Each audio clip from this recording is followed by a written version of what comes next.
Ang negosyong inihaw na ito ay nakita lamang ni Ginang Divine Illumin sa kanyang panaginip. Pero ngayon ay 12 taon na itong naitaguyod. Tara, samahan niyo akong kilalanin ang inspiring negosyante sa likod ng Divine's Inihaw.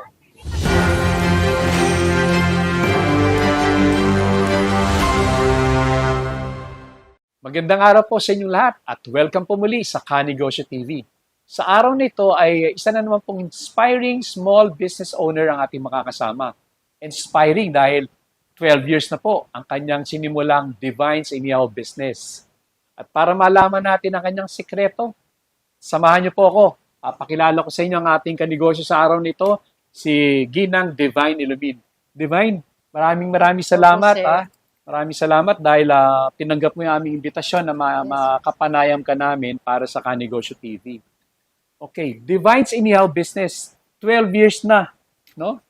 Paano mo ito sinimulan, yung negosyo mo na ito? Inumpisan ko po ito nung last 2012, bali po 12 years na po siya ngayon. 12 years na po Yes siya. po, sir. Wow, hindi biro yan, 12 years in the Inihaw business. Ano ba yung mga produktong pinagmamalaki ng Divine's Inihaw? Produkto po, sari-sari po. Meron po tayong barbecue, may Adidas, may isaw, ganun po. Mga bituka po. So yung mga talagang popular Pinoy comfort food, no? Yes po, sir. Alam mo, maganda yung negosyo na yan. Magandang mahirap, no? Kasi maganda dahil ang mga Pinoy, pag makita pa lang yung umuusok, talagang na-attract na sila, di ba? Opo, na-attract. Pero alam ko, mahirap yung negosyo na yan. Pwede bang simulan mo? Ikwento sa amin, paano nung nagsisimula ka pa lamang? Paano yung mga usual mong ginagawa? Napakahirap po talaga, sir. Gigising ka po ng madaling araw para po mamalengke, tapos magtutuhog, maglilinis. Ang dami pong trabaho nun. Mag-isa Sobrang ka lang hirap nun? po. Opo. Tapos magkano nga ba uli yung initial na kapital mo nang magsimula ka dito? Nag-umpisa po ako, capital ko po muna 1.5 po. 1.5, Sobrang liit oo. po, sir. Saan naman nanggaling tong kapital na to? Hiniram ba to? Or... Hindi po. Galing po sa savings namin mag-asawa. Okay. So, Opo. bakit naman naisipan mong pasukin ng negosyong to? Ano po kasi to parang nakakatawa ding dahilan po. Napanaginipan ko po siya actually, sir. Tapos yun, nag-pursue po akong mag-ihaw na lang po. Wow, Business. Nakakabili ba? Opo. Negosyong nagmula sa panaginip, no? Yes So po, siguro sir. natutulog ka, nag-iisip ka ng negosyo, Opo. bigla mo na lang napanaginipan na nagtutuhog ka na ng mga barbecue at nag-iihaw, no? Opo, sir. Okay. Ganun po. So doon pala nagsimula. Oo. So, kumusta naman ang negosyo? Paano ka natulungan ng negosyo mong inihaw sa loob ng mahabang panahon na to? Malaki pong tulong itong business kong inihaw kasi isa po, napag-aaral ko po yung anak ko ngayon na kahit single man po ako. Tapos, nabibigay ko rin po yung mga pangangailangan nila na gusto nila bilhin. Ganun po. Yan pa po ang isang nakaka-inspire, no, sa negosyong naitayo ni Ginang Illumin kasi po katulad ng nabanggit niya, maaga daw po siyang nabiyuda, no? Opo. So mag-isa niyang tinaguyod yung kanyang negosyo kaya nakakahanga-hanga ka, Miss Salamat Divine, po, sir. no. So gusto kong tanungin 12 years. Pagkasimula mo ba nitong negosyo na to nag-boom kaagad yung negosyo? Ay, Or hindi po, sir. Hindi po nag-boom. Umabot po akong 4 years. Ganun katagal yung 4 years na. 4 years na bago nag-boom na sinasabi. ibig sabihin 4 years na medyo mahina ang kita. Yes po, sir. Oo, wow.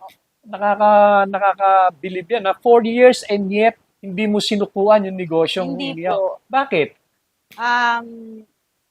Minahal ko po yung negosyo ko Oo. Tapos yung daily routine, parang nasanay na rin. Ganun.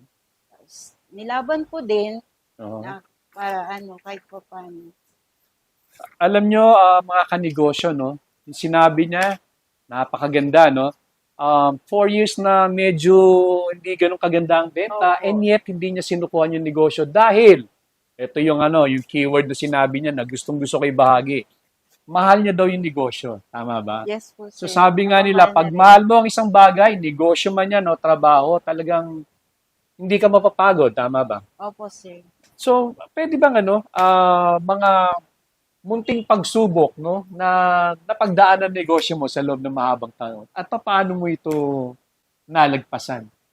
Siguro yung on-off sa pagtitinda in everyday kasi may mga araw din na hindi malakas talaga. Lalo na pag tag-ulan siguro. Opo, lalo na, mas lalo yun pag tag-ulan. Pero dapat wag natin sukuan. Oo.